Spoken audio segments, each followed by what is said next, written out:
So the first part of the meeting was not recorded? No. I wasn't told to record it. I had no idea. Leo. What do you want to do, Dennis? The only action item that's been addressed is the election of the chair, correct? Yes. Correct. And I guess as a formality, since either we can confirm that the election took place, I mean, there will be minutes. Just confirm for the recording purposes that the election took place. Can we have a report of the recorder of the meeting? Gina? Yes, I can report that, I will report that, let me see, Boyd Spratling nominated Pete Paris for for chairman, and Bevan Lister seconded. There was no other nominations. The motion passed unanimously. And then all we can do, I guess, is proceed from there. Yep. All right. And I'll reiterate that we did discuss the fact that there was an informational meeting, and we did allow for public comment as we started the meeting in compliance with the open meeting law, and we have moved on. We did have a report on some of the agreements under item number 6 on our agenda. Cooperative agreements, basically just a description of the agreements that have been in place or are in place in the state between Wildlife Services, USDA, and the state of Nevada, and on various, primarily through this committee's funding for the most part. So that's where we've been and what we've discussed, and we're now moving on to item number 7, review of the NDOW policy number 23. Right. Well, I kind of take the lead on this one again. Mark Jensen for the record. Again, this is, as our first meeting, this is kind of a fact-finding meeting for us on what the committee wants to hear about. In our first informational meeting, we talked about the NRS Chapter 567 and some other NRSs. We talked briefly about Policy 25 and some of the other NRSs. So again, we kind of threw Policy 23 in here because we didn't talk about it in the first informational item. Again, Policy 23 is a policy with the Nevada Board of Wildlife Commissioners. And again, this policy basically covers how the Board of Wildlife Commissioners and their direction, I guess, and Grant, you can jump in there anytime to help me out here, but again, this policy is a commission policy giving direction to the Department of Wildlife on how they're going to conduct and work through the development of the predation management plan. So again, I'm not going to go through this entire policy. I just wanted to make the committee aware that there is a policy now that guides the department and how they develop the predation management plan and how that moves forward. Is that correct, Grant? I'll jump in a little bit. Grant Wallace, Sure. for the record. The new policy was just approved in December 2013. It was basically ground up, start over. I mean, the committee spent months. I'm not exactly sure how many meetings we went through discussing it, and then they go back and work on it some more. And it was finally passed at the December meeting, and that's it. Mark is exactly correct. It guides the department on how to develop the plans or the projects for the plan, record keeping and informational, and it kind of set out a guideline. Before, it just kind of came to the commission and we approved the plan, and now it's more laid out so that we look at it several times before we actually approve it. It's going to be approved at the May commission meeting next month, and we've actually looked at it and discussed it and made changes to it in the last 2 meetings, I believe. where before it kind of came to us sometimes in June, sometimes in May. One year there, it never even, it kind of got lost. And so it's kind of, that's why it's been laid out, so that there's some direction that the department has to follow, so that it comes in a timely manner, and there's more information in the projects, so that when it comes to the commission, it's more complete for us to approve. Questions about policy 23 or what it does? Yeah, so this is Sam with Elko. Are you guys looking at using that as a model, or what's the point in discussing policy 23? I think the point was that NDOW has come up with a model of how they intend to look at funding and how they're going to go about plans that are presented to them. And simply because some of the money comes through NDOW to this committee, I think it was just informational for our purposes to know that NDOW has established a plan. Okay. Okay, any other question on number 7? All right, then we're going to move to number 8. I'm going to take that one. Yeah, for the most part, PARC is funded through head tax, and then there is some general fund money that goes into it. And on this discussion, 8 and 10 are almost linked in some way, shape, or form. There is a proposal to raise the head tax in NRS 562.170 from 18 cents to $1.50 per head on all sheep, with a minimum tax of $5. Also, the funding of this, it gets redirected through Elko County. Basically, our head tax people gather the money, then it gets redirected to Elko, then goes to the Wool Growers Association, who take their small cut out of it, and then before it ever gets back over to PARC and then Wildlife Services. It's our understanding by reading the NRSs that that's pretty much just a simple agreement with the county, and it just seems to be problematic. They don't take any money out of it. I mean, it just gets funneled through there. Seems like we ought to go ahead and skip that step. We could eliminate that out of NRS 562.195, have the money be collected by Department of Agriculture, paid over to the Wool Growers Association, and then funneled back into PARC and Wildlife Services. I mean, it just simplifies things considerably and puts the money where it needs to be. Question? This is Boyd Sprouting for the record. Isn't that essentially what we did with the head tax for cattle and other livestock? It was with the county, it went through the county, and that was put back into the Department of Agriculture to bill out each year? We don't currently do it that way, no, Boyd. It's collected by Department of Agriculture, and there's no county involvement. Yeah. That's what I'm saying, it used to be, but they changed it. Okay, yeah, no.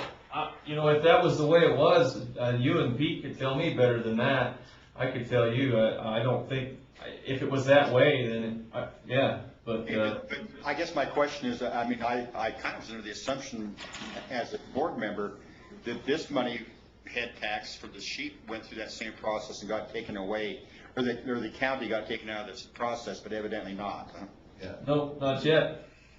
Yeah, and that's just something that we want to propose. We believe it just simplifies the whole thing. I think counties having to go through the motions and they get nothing out of it, and they rather than cut a check from us to the county, have them cut a check to the wool growers, and then cut a check back to us. That makes no sense. We ought to just do it direct. So it would be our intent with you guys' approval that we would go out and suggest to Elko County that we terminate that agreement to simplify this whole procedure. This is Pete Paris for the record. I want to clarify one thing. The Nevada Wool Growers never touches the money that comes to PARC. It don't come to us, and we write you a check back. The only money we're getting from Elko County and the Nevada Wool Growers is our own personal money. what now is 38 cents. That 20 cents that goes to PARC never comes to the wool growers. I handle all that personally, and I've never received that check and then turned around and gave it Yeah. to somebody else. And sorry, this is Lynn, and sorry, Pete, if I misspoke. No, the money wasn't coming back from the wool growers, it was the leftover money that didn't go to wool growers came back from Elko, as I understand. Yeah. Well, then if Elko gives it to PARC, and I don't know, since PARC hasn't been having meetings, it goes to the Department of Ag or to Yes. Mark Jensen or where it's been going, but the Nevada Wool Growers has never touched the PARC money. It never comes to our hands. We Right. get taxed for it, and there's two, on the tax list, there's two lists. There's the personal wool growers money and there's a PARC money. And the only money that comes back to the Nevada wool growers that we touch is our own wool growers money. Yep, we agree, again, may have been misspoken on my part, but we agree and we understand what you're saying. Yes, that's correct. Go ahead, Mark. And one clarification Thank you. I wanted to make to Mark Jensen for the record, sorry. Again, that head tax, that comes, from the wool growers, again, that money is deposited in the state account. That money never comes into any federal, hands or control whatsoever. It's deposited into the State Department of Agriculture, into 4600 account on the state side. Never comes into the federal process at all. Okay. All right, questions about that? Just a couple comments quickly on 562, and I hope you guys get a copy of that up there. For just clarification purposes, 170, the 562-170 says up to. It would take a vote of the board to change that. It's simply an allowance. I did do the research on that. That 18 cents, I think, goes back to about before 1985. Has never been changed. Obviously, the cost to run programs has gone up significantly. And then secondarily, over in 562-210, that was limited in 210 to 10 cents. If and when the board ever votes to raise the tax within this allowance, assuming the legislature passes it, we propose to change that to 50%. So it would be flexible along with the flexible amount that's allowed into the up to 150. That's just simply for clarification purposes, so you know what we're doing. Any question about that? Okay, any other? Yeah, this is Pete Parrish for the record again. Are they talking, I didn't understand you clearly there about raising the head tax on the sheep today? No, this is all we're talking about, we couldn't do it, Pete, because and again, this is Lynn Hetrick, we couldn't do it because the statute limits it to 18 cents. All we're trying to do is change ultimately the statute through the legislature, which wouldn't normally take place or take effect until October 1st of 2015. And then it would be a vote of the board to raise the tax. It would simply be an allowance to allow the board to raise the tax. But no, we're not voting to raise the tax. We're simply suggesting that we ought to have the flexibility to do it in the future. Okay, yeah, I understand that better. It has been, and I'm sure this needs to be that the Board of Agriculture more than it is today, but for the rest of this committee to understand, the Nevada wool growers on the PARC part does not wish to raise the head tax above the 18 cents until there's a PARC tax on cattle or somebody else. It's not fair that we're just the only head tax on livestock for predator control right now is on sheep. And I know that it's been there for 50 years and the cost of doing business is going up, but also the cost of doing business has changed. There's a lot more cowmen using the PARC money today than there was in the past. And, you know, the Nevada wool grower does not want to raise that 18 cents on the PARC side until there's some kind of a head tax on cattle for predator control. And I know that issue is going to have to come up before the Board of Agriculture, not this committee, but just to understand our position on it. We do want to be able to raise the ceiling that we can do it, but that's not saying that we want to do it. And now I am understanding that since the Sheep Commission has been dissolved and put in the Board of Agriculture, that the Board of Agriculture could, I guess, do that. But the Nevada wool industry is not going to be happy with that. This voice Sprouting for the record, and I think that I don't see that board raising the tax on the sheep industry unless it was brought forward from the sheep industry, just, you know, to lay any fears aside that way. But explain to me again, Mark, if you would, the agreements that you have with the grazing boards, how do you differentiate, say, when the plane goes out, and maybe it flies to a landing ground to start with, and it might even hit a little bit of a deer fawning area on the way back and fly through one of the valleys and shoot a coyote or two on a calving ground. How do you divide up those different funds or your time spent, the money coming from your agreements with the grazing boards as opposed to the park money as opposed to the wildlife money? Again, Boyd, I hope I can answer this. Mark Jensen for the record. Right now, for example, in Elko County, there is no agreement, there are no projects through NDOW and through the predator plan to protect wildlife, I guess, other than sage grouse. There is no project to protect like mule deer in Elko County. So when we fly our aircraft in Elko County, it's for the protection of livestock. We currently don't differentiate when that aircraft is out whether we're flying so many hours for sheep or so many hours for cattle. I could probably try to maybe put a number on that somehow, but again, we're basically protecting livestock. For example, our agreement with the N1 is a cost share agreement. The board has voted and entered into that agreement. The cost share is $70 an hour from the N1 board, and I use my federal appropriation to do the rest of the cost share. That's a normal agreement that we enter into. We've done it for many, many years. But again, there is no differentiation between sheep and cattle, and there is no wildlife work going on there. So in the past, if we did have a deer project and we did have livestock work, again, it would be incumbent upon the pilot to say, okay, we went out and we flew this, and then, okay, we're going over here. We flew 5 hours today. 5 hours, 3 hours of it went to protect livestock.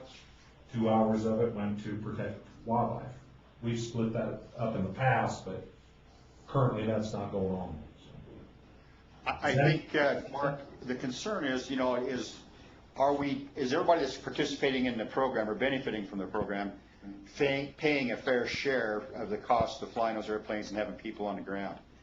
And I think what I'm still, struggling a little bit with is, in looking at your past budgets on the board, I've noticed that there's a lot of money coming in from the grazing boards. And so even though this committee's budget is not concerned with that, the overall cost of going out and protecting livestock, a majority of the money going into that service is coming, or a big portion of that is coming from the grazing boards. Is that correct? Well, I don't know if I would say it's, again, Mark Jensen for the record, all of the grazing board money for all the grazing boards that we cooperate adds up to about $85,000. The head tax is about $18,000. We're spending total budget about $2.6, $2.7 million across the program. So again, very much value the participation of everybody out there that participates, but you can see the numbers. And I'm not trying to, to divide the group here and where the funding come from. I just want everybody to be aware that even though this particular committee's budget is significantly impacted by the sheep industry, it's not like the cattle industry is not putting a lot of money in through the grazing boards for the protection of livestock as an aggregate. Would you agree with that? Yeah, and again, it's over the years, again, Mark Jensen for the record, the grazing boards, again, I meet with them every year. The boards always have a robust discussion about, what they're doing. N1 has always been very supportive, but the dollars that are available through, they come through BLM, and the ranchers pay it, of course. It's ranchers' dollars, comes back to the boards. Those dollars continue to decline. They're continuing to decline. So, But Boyd Sprouting, for the record, I mean, as long as we're losing AUMs, we will lose money going through the grazing boards. I think the only point I was trying to emphasize was the fact that no one has the misconception that the cattle industry is not participating and contributing to the overall cost of livestock protection by wildlife services. And Boyd, I completely agree. The only thing that I would throw out there is, again, when people call us, we go help them. And those cattle producers that are running on private property, one could say that they're not paying anything. You could say that. Okay, I would agree with that. That's correct. Pete Ferris, for the record, just to clarify a little bit, I agree with Boyd that the grazing board money does come from the cattlemen, but the grazing board money is also coming from the sheepman, because the sheepmen are paying AUMs. And also the sheepman's paying AUMs 12 months out of the year, where most of the cattlemen pay 6 months out of the year. So the sheepman is paying through the grazing boards and paying through the head tax. And then that's always been my question. The reason I want a head tax on cattle, or the wool, my personal idea of it, is we have so many private property ranchers that call for the airplane and get it. They don't pay grazing fees and they don't pay head tax. But Mark never turns them down, and I don't want him to turn them down. But he goes over there, and if he flies, he's spending our money that those people never pay for.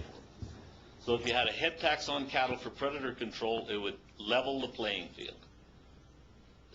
Is my question on, to get more money into the system. No. Yeah.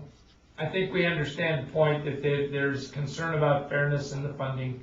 And I think everybody is understanding that that's a concern, and that they would like to have it addressed. And I think we can look at that as we move forward. We're not here to obviously adjust the head tax on anything or those kinds of things, but although I do think it's an important part of the discussion, since we are talking about raising the head tax on the sheep, or at least the ability to do so. I would point out, and I'm certainly not far from an expert in this, but I did hear Mark say that $2.3 million was being expended, and the fees from head taxes and otherwise was amounting to about $103,000, as I recall. So it wasn't a great deal of money. It sounds like there's far more federal money involved here, or NDOW money, or somebody's money. I don't know whose it is. I don't know that it's crucial that we do, but obviously services are being provided, and it's at a great deal more expense than the fees that are being collected at the present time.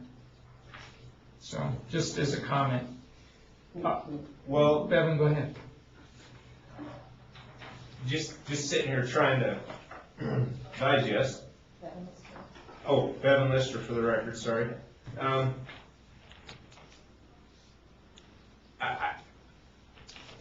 know that the APHIS, the Wildlife Services, works on a cost share kind of program, but the numbers that you gave us, Mark, indicating 103,000 from the two livestock industries in the state.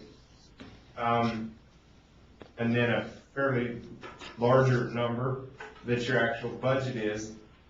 Are there other pieces of the pie? Is there general fund money that comes from the Department of Agriculture into predator control or wildlife services? And I guess now I'm getting out from the weeds. Is that within our purview? I guess the agenda item is funding. And I'll jump on soapbox for a minute. Over the years and a lot of different issues, and we'll use sage grouse for one of them, there's a little pot of money for projects here, and a little pot here, and a little pot here, and a little pot here. And everybody tries to do their own little thing, and not much gets done. And so one of the efforts, that we're working on right now through the Sagebrush Ecosystem Council is to provide the forum where those little pieces can all put into one pot and make something useful happen. Is this another one of those situations that there would be some advantage in that? What pots of funding are out there for predator control, and is there a way to combine, is there any efficiency, or would there be any benefit in combining them to make a more straightforward program? I hate thoughts, pieces. You would certainly make our lives much easier in the fact that we wouldn't have taxes come from here and over here and trying to figure out how to spend that money. If we all were just kind of on the same page, everybody got charged a reasonable amount for the services rendered. I mean, it would certainly make everybody's life a lot simpler here, and we wouldn't have to dig through NRSs every day trying to figure out how everything is funded. So, go ahead. Mark Jensen for the record. Again, I look at this committee as an advisory committee, and I'd be happy if you want more information in the future on how we piece this whole thing together. I'd be happy to provide that if that's what you want. But it is complicated to take all these pieces of the puzzle and try to run a program. And again, our mission here is to protect agriculture in Nevada. And the money that comes from the sportsmen and through NDOW and all that, they obviously want to see that money go to protect wildlife. So again, there is separation, even though the predator control that's been done to protect agriculture has no doubt benefited wildlife in the past, and you could say that the other way around. But the different groups definitely want their money spent on their stuff. The sage grouse issue is again going to complicate this even way more. So again, I'd be happy to try to provide to this committee any information that you want. If you want future agenda items where you want to see the whole thing, I can try to provide that. Yeah, and what I'll say, Lynn Hetrick, that'll be up to Pete in the future. He's the chair. He'll be establishing and approving agendas, and if they decide they want to put that on, they're certainly welcome to do that, and the board members can communicate with Pete and indicate what they'd like to see in a meeting, and they're free to go ahead and put what they want on the agenda and ask that you can provide. Just Boyd Sprouting for the record, I have one more question on funding, if I could, just to belabor this a little bit. What if, we kind of were concentrating on coyotes, talking about the airplane and a few things in livestock industries. What if you're dealing, you mentioned, starlings, blackbirds, maybe even ravens or crows at either feedlots or dairies. How is that funded? Is there a funding mechanism for any of that sort of thing or not?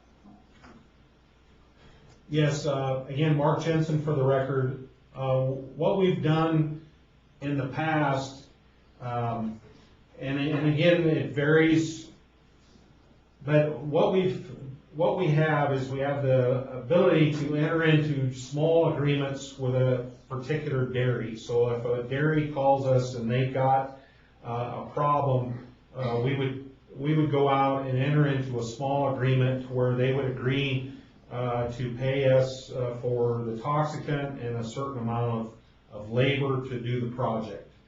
And we've done that, for a number of years to try to kind of piece that together. But again, with shrinking budgets and shrinking numbers of people, it's been very difficult to have the people that can just go spend a few days here and there doing bird work. You're breaking up. We haven't heard hardly, only half about what you just said in this last conversation.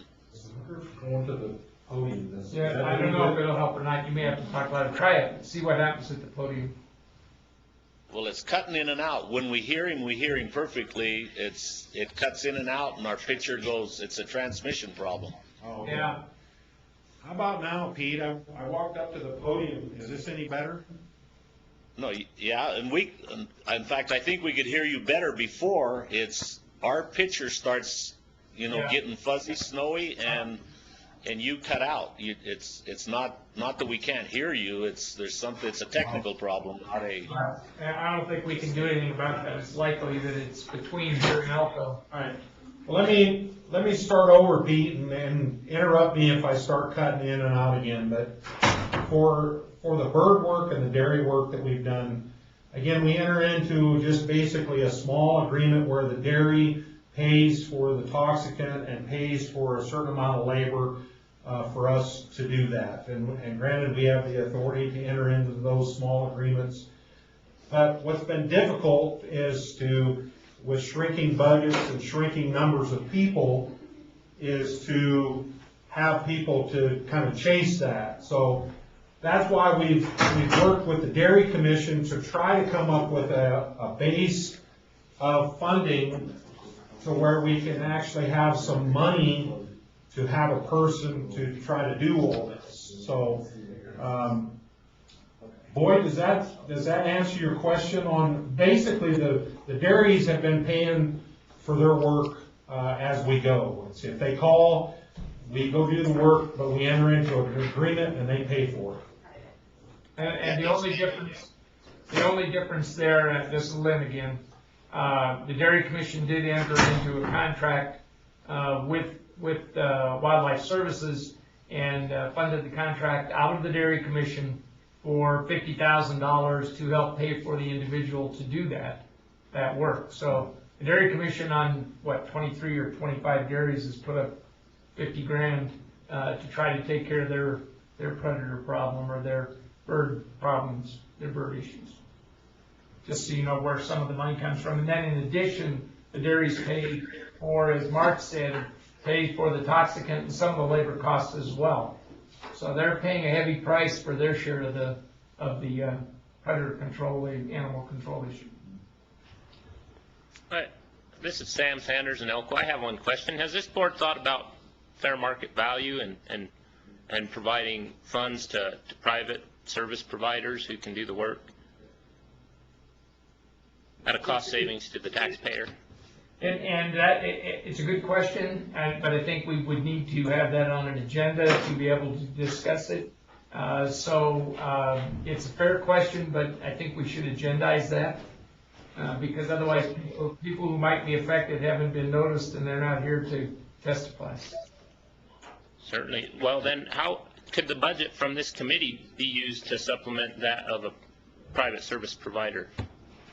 For instance, I could go work and charge a rancher, $15 less an hour than what it actually costs. The rancher can pay that, and then you guys could pay maybe like $15 an hour, whatever the. Yeah, and again, the questions are valid questions. Yeah, you could throw some of that into public comment at the end if you like. I don't think it's appropriate here on the funding that we're talking about.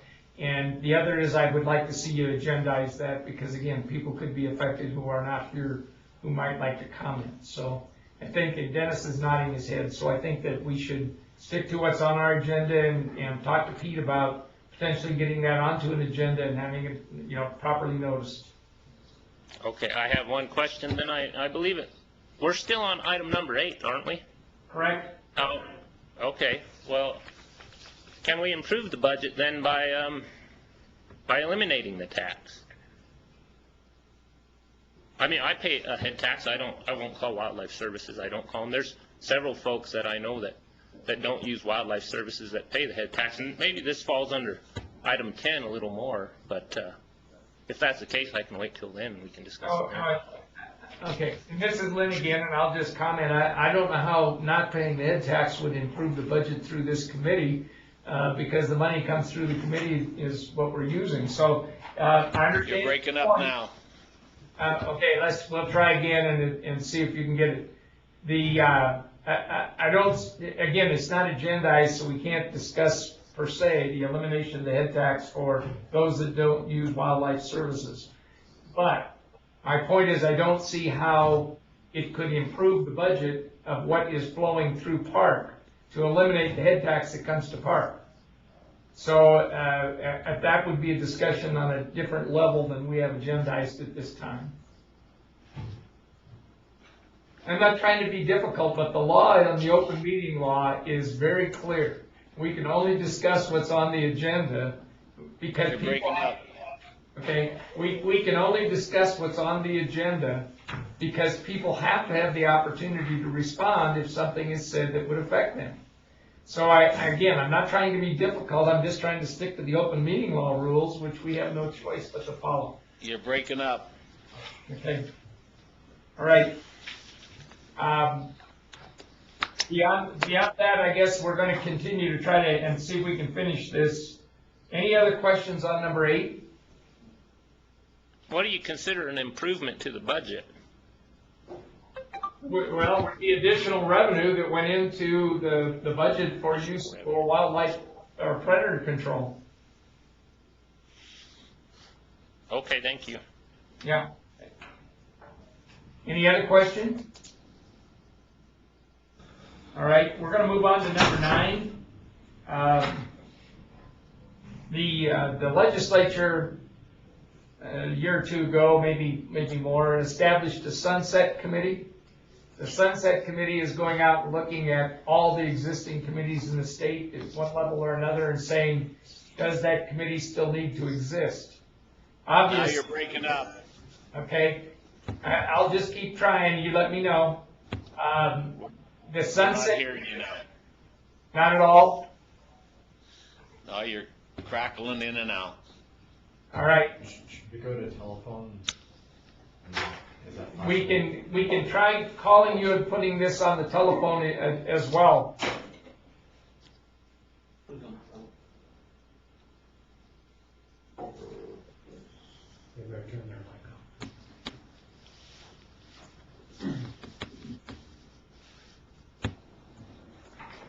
Can somebody up there in Elko make sure you have a phone in there, so you would, because we're going to try to get it on the phone as well.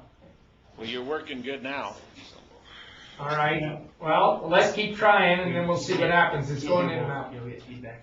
One of the things you might do, Pete, is mute that microphone, and I think you can hear better when your microphone is muted. All right. Does that wave your hand if that's helping and you're clear? Okay, you're hearing us?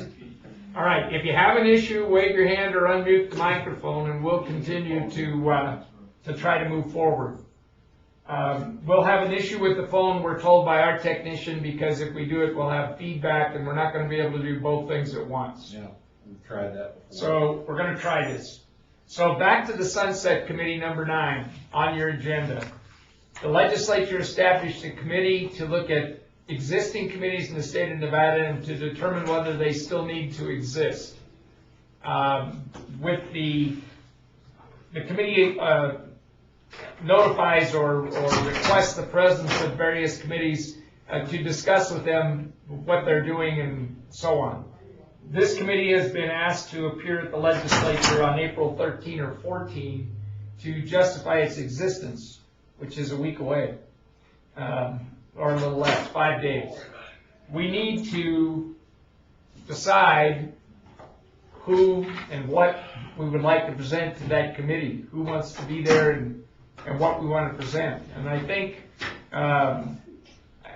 Let me stop you there, Lynn. The presenters are already decided. It's gonna be Director Barbie, possibly myself, and then I would recommend somebody that's at least sits on the committee.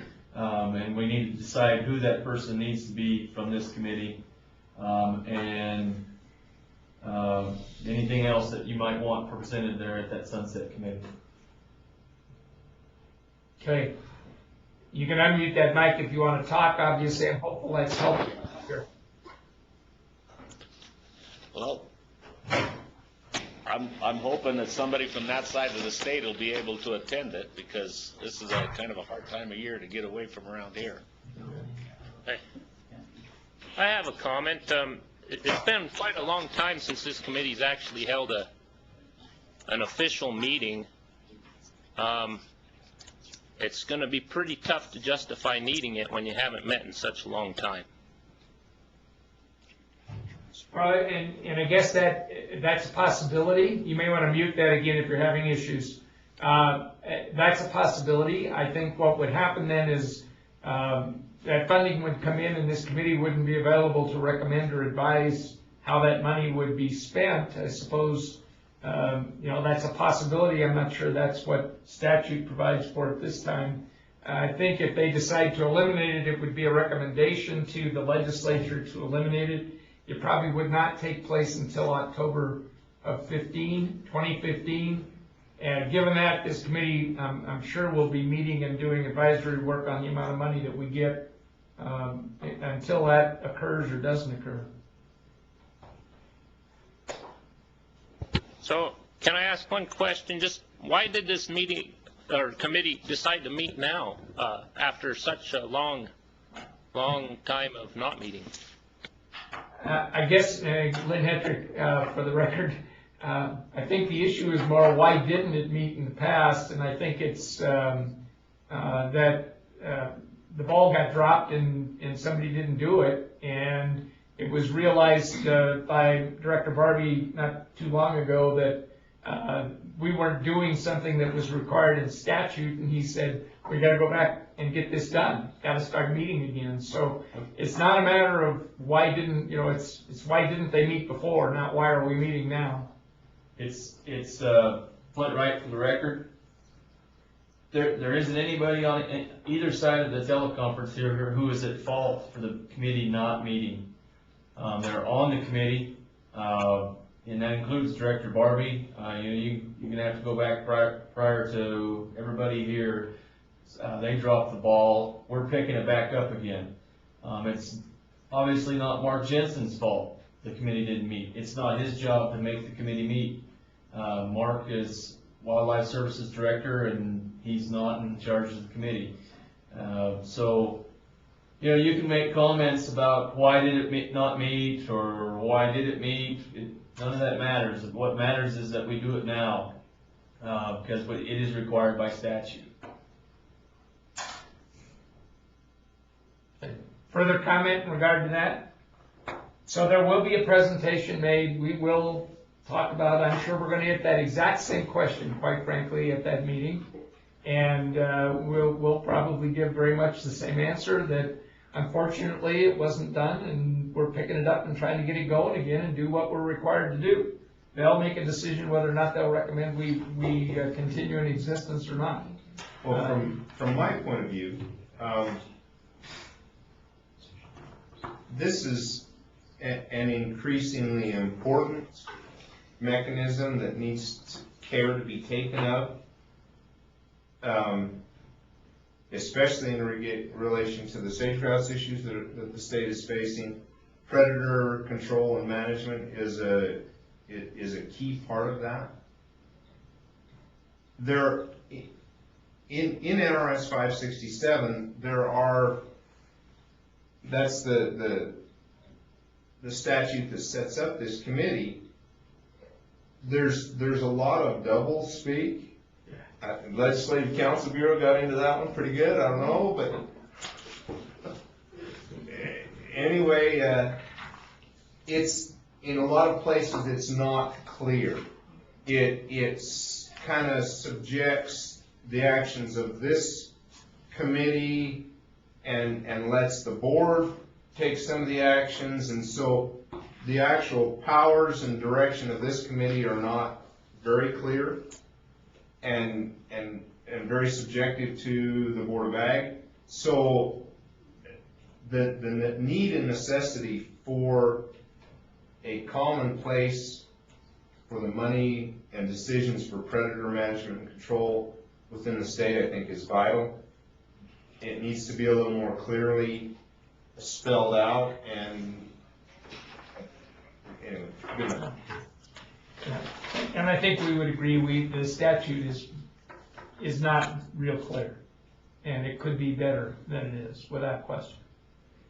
All right, so that was, I understand that, Bevan, we kind of nodded when you suggested, Pete, that perhaps somebody from this side could do this. Bevan said he can't.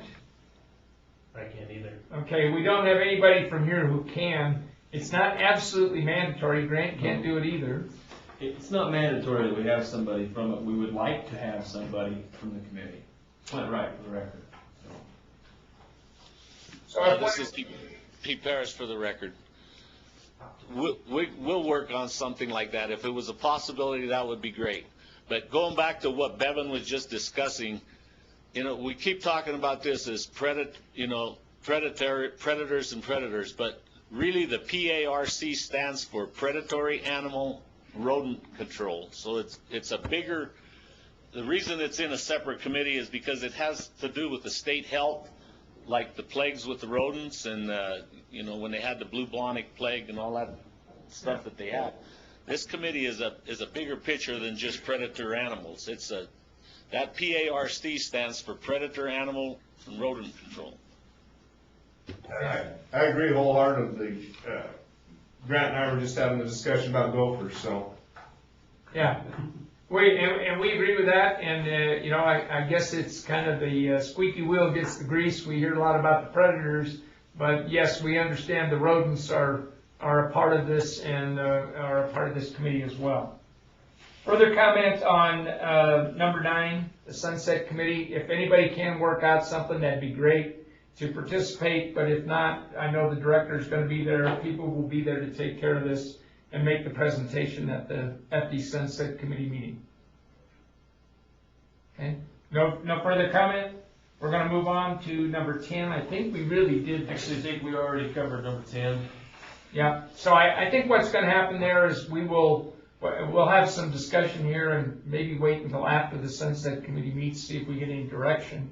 But after that, I would say that we will have some discussion about communicating with Elko County and suggesting that we terminate this roundabout way we're doing the funding and just try to clean it up and make it simpler. Oh, so okay, I didn't understand, I guess, the agenda item, but it's that the money is flowing through. Yes. Gotcha. Out Okay. and back, and we're just going to try to clean up the flow of the money, not change the taxes, nothing else. No, we just we're going Simply save the roundabout we're going through. Okay. All right, we're back to public comment again. Anybody have any further comment on anything they'd like to throw out here? This is Pete Paris again for the record. I have one question on, does the PARC money also come to Elko and then back? Or is it just the Nevada Wool Growers money that we're talking about? It's just the wool growers' money, Pete. Okay, so this committee really has nothing to do, that's an issue that Nevada Wool Growers and Department of Ag need to work out with Elko County and try to get that loophole taken out, or that loop taken out. It has nothing to do with this committee. Not directly, no, but that's gonna be our recommendation from this committee and from the Department of Ag. And then we're speaking to the right guy, Pete, and I mean you. We'd like to find a way to clean that kind of funding up, because it's just problematic. That's why it was done away probably with the cattlemen's years ago. Sending it through the county and then back through you guys. I don't think we need to do all that. I mean, would you disagree, Pete? No, I agree fully, but just to not confuse some other board members, I was starting to get confused myself, whether the PARC money was also coming to Elko and back, or was it, I thought only the Nevada wool growers money was the one that was going to this Department of Ag, to Elko County, and then to us, as the wool growers. No, it's just the wool growers. And that's one of those places where the statute says 2 or 3 different things, so. Exactly right. We'd like to try to clean some of that up. We'll see. Okay. All right. Pete Parks, for the record, I just wanted to make that clear. I don't understand why we're even worrying about it at this meeting to confuse things. I think the end user of that money is this committee, though. I mean, it is. No, not the Nevada wool growers money. We put our money in our pocket and we do as we please with it. Right. Go ahead, Bevan. The PARC money is completely different. Ask all the head tax money. That's Ask all the head tax money. not all the head tax money is coming through Elko County, or is it? No, just the sheep. Just that particular one. Yeah, the sheep, that's called the sheep inspection head tax or something that we get ours. Yeah. When that list is broken down, it has a column that shows PARC and it shows Nevada wool growers sheep inspection head tax. That's the money that the Nevada wool growers does business with. That's the money that we're getting from Elko County in the end, but my question was the PARC money making that same loop? Because the Nevada wool growers never sees the PARC money. No, it was not. It was just the sheep head tax. Pete. But Okay, so Pete, the reason that we're having this discussion is in the statute, it's very unclear. And at one point, it does say that it should go into that county and then come back out. So that's why it's on the table for discussion, because it's unclear in the statute. And this is Lynn again, and if you look at number 10, you'll see it says, for discussion only. I think it was informational so everybody understands what we're talking about. We're just simply talking about terminating that agreement and not going through that roundabout. We can write the check directly to wool growers. You can do whatever you want with it. We're just trying to clean this up. Exactly. That's the point. yeah, Pete Parrish for the record. Yes, I agree with that, but I was just a little confused why we was discussing wool growers business at a PARC meeting, which is fine. Okay. All right. Public comment? I got just one last one. I know you guys have a tough, this is Sam Sanders for the record. I know you guys have a tough job, and if you don't already know, you'll find out this is a pretty controversial subject. One thing I'd like to encourage is the focus on private industry that can provide the same services that Wildlife Services does under their 1931 legislation. It's a little outdated. We now have infrastructure and technology that allows private service providers to do a great job. And as a board overseeing predatory animals and rodent controls for the state and the folks in the state and citizens, just some food for thought for you guys. Okay. Hey. Yeah, we appreciate the comment, and I don't think there's anything that prohibits private parties being involved, but I don't know what arrangements have been made. I'm not familiar with all the previous MOUs and the like, but it's something that we will look at and consider, and certainly can be raised future meetings if you like. All right, if there's no other public comment, we're going to move on to the establishing a date for the next meeting. And the meetings are quarterly, so it would be end of July or early August. Anybody have a suggested date or a date they don't want to see the meeting on? This is Pete Parrish for the record. As being as small as this is, and this is only my opinion, I would like to see these meetings follow the Board of Agriculture schedule either the afternoon before or sometime during, if it's only somehow tied together where we can consolidate, you'll get more input. And looking, most of the people that are on this board now are on the Board of Agriculture also to consolidate, tighten some of this up. My opinion would be to have it try to, unless we had a special meeting for a special problem or something.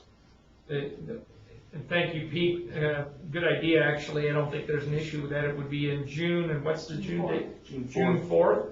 So a little sooner than necessary, but why don't we consider, if that works, I mean, you and Boyd are both on the board. Obviously, that would save some travel costs and put people in the room, which might be a little more desirable.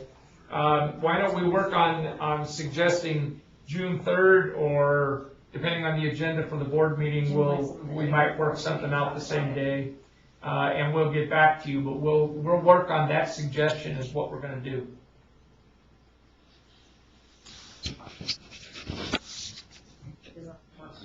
Is that all right? Yes, can you still hear us now? We didn't turn off our mic and that was broke up some, but I got the general drift. Okay, go ahead. Now I have one question. Can you hear me? Yeah, go ahead. Okay, my question is now that since I become the chairman and run these meetings, who is going to take the notes and who's going to be the secretary of this project? I think actually technically the secretary is Mr. Barbie. Yes, Director Barbie. And that's in statute, I believe. So he will be the acting secretary, but if you do it in particular with conjunction with the board meeting, we will be videotaping or whatever. We'll still be broadcasting the meeting out to Elko and to Las Vegas for those who might like to participate. So the actual minutes and everything will be taken on our televideo as we do it. And there'll be written minutes that follow. Good, okay, thank you. You bet. All right, go ahead. Are we gonna set for June 3rd? I think What's the board meeting, the 4th? The 4th. And is it the 4th in the afternoon, is that what you said? No, the 4th is all day. So 4th is all day starting at 9 a.m., I believe. Yeah. So we'd either do it, depends on the agenda. We possibly could do it the afternoon of the 4th, but that leaves it very difficult for others because you don't know when it'll end. Let's try to have it on the afternoon of prior to the board meeting. Yeah, agreed. We're gonna schedule it for June 3rd. Okay. And where's the next board meeting? Here. Sparks.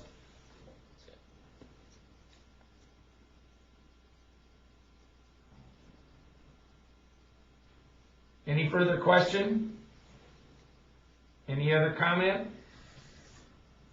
I thank you all for your participation and the time, and we are adjourned. Okay, thank you very much. If I can assume it's quarterly, because I'm not assuming, right, the board, obviously, board vetting is quarterly, so that's why they're doing it. I mean, if they were scheduled to be quarterly and the dates that must have been consent. Looking through 5, 6, and 7, but it's. I don't think I have a place for me to call it a second convention. I'm gonna just turn that television off.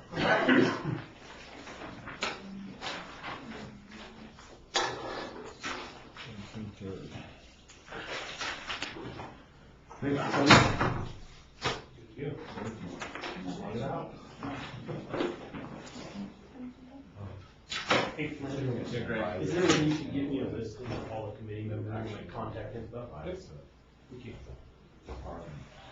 You want the email to you then? Yeah, well, whenever you get a chance. Not a big hurry. Yeah, if you would, send one out to each of us. I think most of the action cycles are EDRs